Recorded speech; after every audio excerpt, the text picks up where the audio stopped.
Hello guys, आज हम पढ़ेंगे इंग्लिश पेडागोजी का फर्स्ट चैप्टर, जिसमें हम इंग्लिश के इंट्रोडक्शन की बात करेंगे कि what is language, what are forms of language.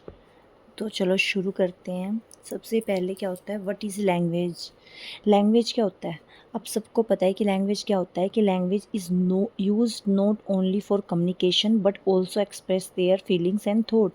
कि लैंग्वेज सिर्फ कम्युनिकेशन के लिए नहीं होती, बल्कि अपनी फीलिंग्स और थॉट्स को एक्सप्रेस करने के लिए भी हम लैंग्वेज का यूज़ करते हैं।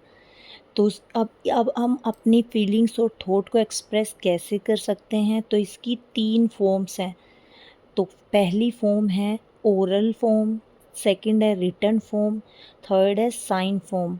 अब ओरल लैंग्वेज क्या होती है? अब लैंग्वेज के 3 टाइप्स हैं, ओरल लैंग्वेज, रिटन लैंग्वेज और साइन लैंग्वेज। सबसे पहले हम बात करते हैं ओरल लैंग्वेज की। ओरल लैंग्वेज में हम अपनी फीलिंग्स और थॉट को कैसे एक्सप्रेस करेंगे? जैसे हम बोल कर, ओरल का मतलब क्या होता है? बोल कर, यानी कि जब हम अपने थॉट्स और फीलिंग्स को बोलकर एक्सप्रेस करते हैं, तो उसको कहते हैं ओरल लैंग्वेज। क्या कहते हैं उसको? Oral language. जैसे हम इंटरव्यू देते हैं या इंटरव्यू देते हैं, लेते हैं, मतलब तो जब भी हम अपनी फीलिंग्स और थॉट को क्या करते हैं, बोलकर एक्सप्रेस करते हैं। किसके साथ फ़ोन पे बात करते हैं, तो ये सब जिसमें हम बोलकर अपनी फीलिंग्स और थॉट को एक्सप्रेस करते हैं ना, वो होती है ओरल लैंग्वेज। सेकंड होती है रिटन लैंग्वेज। अब रिटन लैंग्वेज क्या होती है? जहाँ पे हम अपनी फीलिंग्स और थॉट्स को लिख कर एक्सप्रेस करते हैं। जैसे ही अब लिख कर एक्सप्रेस करते हैं, अब लिख कर जैसे हम व्हाट्सएप पे भी लिख कर करते होते हैं, तो वो हमारी रिटन लैंग्वेज है। ठीक है। और अब हमारी जो रिटन फॉर्म है लैंग्वेज की, अब हमें पता है हमारे पास death certificate, birth certificate, DMC, degree etcetera, ये सब भी किस फॉर्म में है? रिटन फॉर्म में है ना। और जो हमारी रिटन फॉर्म होती है ना, और जो हमारी ये रिटन फॉर्म होती है, ये हमारी मोर स्टेबल और क्रेडिबल होती है देन दी ओरल लैंग्वेज। मतलब ये हमारी ज़्यादा स्थायी होती है, ज़्यादा परमानेंट होती है ओरल लैंग्वेज से।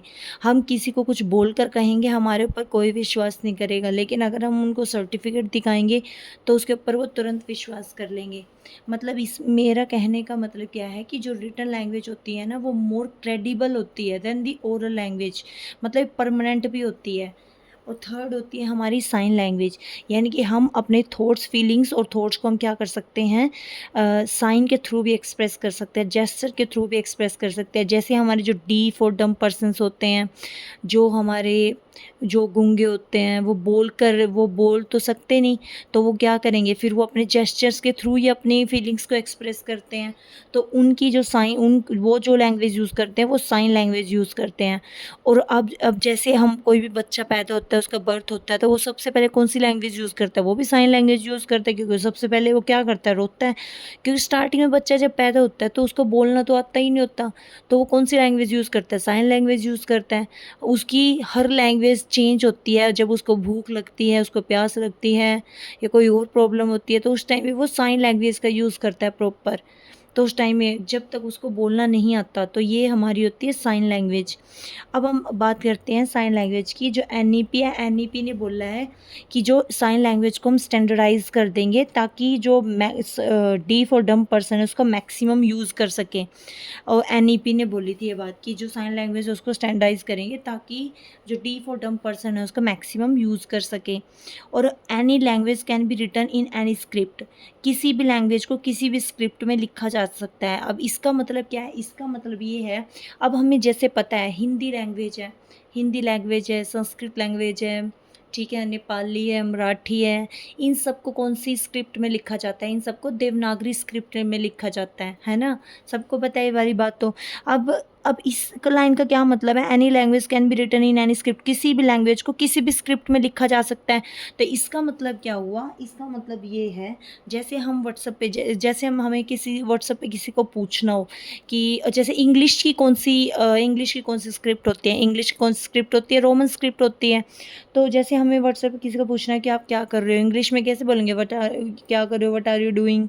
बट जो हम लैंग्वेज यूज़ करते हैं, व्हाट्सएप लैंग्वेज मैं बोलती हूँ जिसको, तो उसको क्या इस यहाँ पे हमने क्या कर रखा है, जैसे ये देखो हमने यहाँ पे क्या कर रखा है, हमने यहाँ पे देखो जैसे आप क्या कर रहे हो, व्हाट आर यू डूइंग, ये तो हमने इंग्लिश में लिख दिया, लेकिन आप क्या कर रहे हो, ये कौन सी लैंग्वेज है, ये हमने क्या किया हुआ है, हिंदी को, मतलब हिंदी को हमने क्या लिखा हुआ है, रोमन स्क्रिप्ट में लिखा हुआ है।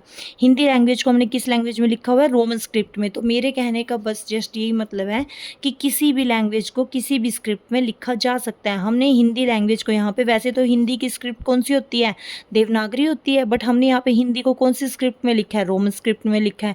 तो any language can be written in any script, किसी भी लैंग्वेज को किसी भी स्क्रिप्ट में लिखा जा सकता है, ठीक है जी।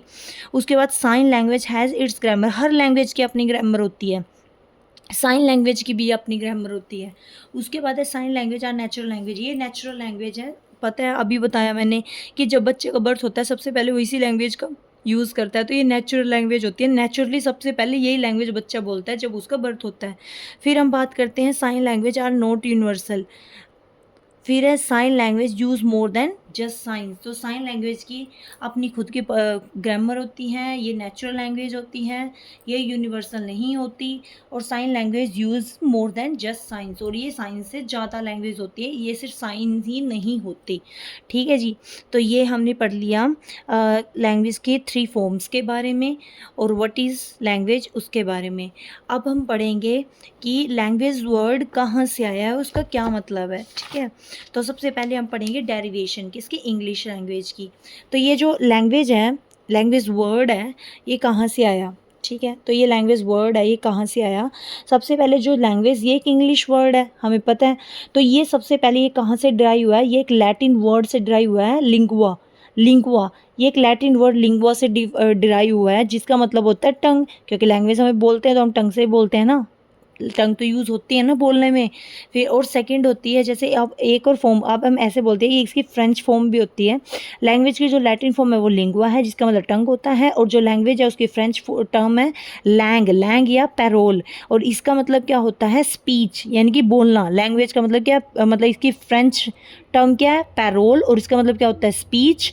और ये कहाँ से, और लैटिन वर्ड कौन से निकला है, ये लिंगुआ से, जिसका मतलब क्या होता है, टंग।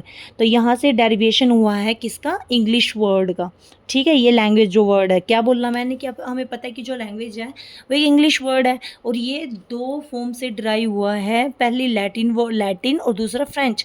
लैटिन में क्या नाम है इसका, लिंगुआ, और लिंगुआ का मतलब क्या होता है, टंग, टंग है तो मतलब बंदा अब बोलेगा ही, तो क्योंकि लैंग्वेज का मतलब ही मतलब अपनी थॉट और फीलिंग्स को एक्सप्रेस करना है। फिर सेकंड है फ्रेंच फॉर्म, फ्रेंच में क्या है, पैरोल है या लैंग है, जिसका मतलब क्या होता है, स्पीच, यानी कि बोलना। तो ये क्या है, इसकी डेरिवेशन है किसकी, इंग्लिश लैंग्वेज वर्ड की, जो ये इंग्लिश लैंग्वेज वर्ड है इसकी डेरिवेशन है, ठीक है जी। आज के लिए बस हम इतना ही करेंगे, कल हम मोस्ट इम्पोर्टेंट टॉपिक करेंगे जो पेपर में मोस्ट ऑफ पूछा जाता है, वो है पार्ट्स ऑफ लैंग्वेज। ये मोस्ट ऑफ जो पेपर में पूछा जाता है पार्ट्स ऑफ लैंग्वेज, इसकी हम डिटेल में स्टडी करेंगे, और मैं इसको आपको डिटेल में समझाऊंगी और बिल्कुल ईजीएस्ट मेथड से। होप सो आपको आज की वीडियो अच्छी लगी हो। Thank you so much. Please like and subscribe my channel.